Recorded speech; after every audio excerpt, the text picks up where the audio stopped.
9 अक्टूबर की रैली से बहन मायावती जी में कितनी मजबूत होगी और बसपा की क्या है विचारधारा।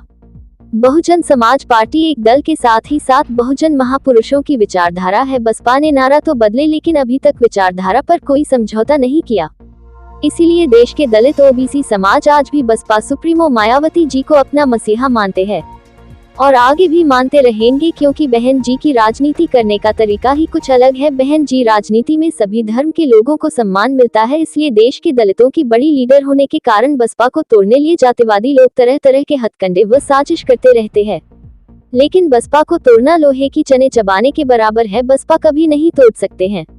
बताते चले कि पिछले 3 लोकसभा चुनावों और 3 यूपी विधानसभा चुनावों में बसपा लगातार कमजोर होती गई है। उसके परंपरागत वोट बैंक का एक छोटा हिस्सा ही उसके साथ रह गया है। बसपा के खराब प्रदर्शन से निराश दलित और अति पिछड़े मतदाताओं ने धीरे धीरे भाजपा और सपा कांग्रेस की ओर रुख कर लिया था, लेकिन अब काफी मात्रा में दलित मुस्लिम ओबीसी बसपा में वापसी कर रहा है और बसपा खुद को मजबूत करने में पूरी तरह जुटी हुई है। बहुजन समाज पार्टी यूपी की सियासत में एक बार फिर अपने लिए मजबूत भूमिका में आ रही है। इसके लिए बसपा ने 9 अक्टूबर को लखनऊ के मान्यवर कांशीराम स्मारक स्थल पर बड़ी जनसभा करने की तैयारी जुट गई है।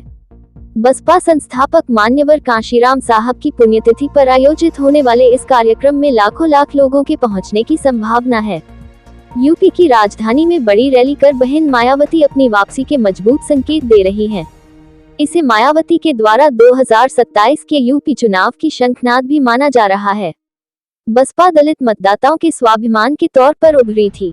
दलित मतदाता बसपा को अपनी पहचान के तौर पर देखता था, वह दूसरे दलों की ओर गया है, लेकिन उसके मन में अपनी पहचान को लेकर एक छटपटाहट आज भी साफ महसूस की जा रही है। एक बात स्पष्ट हो रही है, बसपा दिन पर दिन मजबूत होती दिख रही है।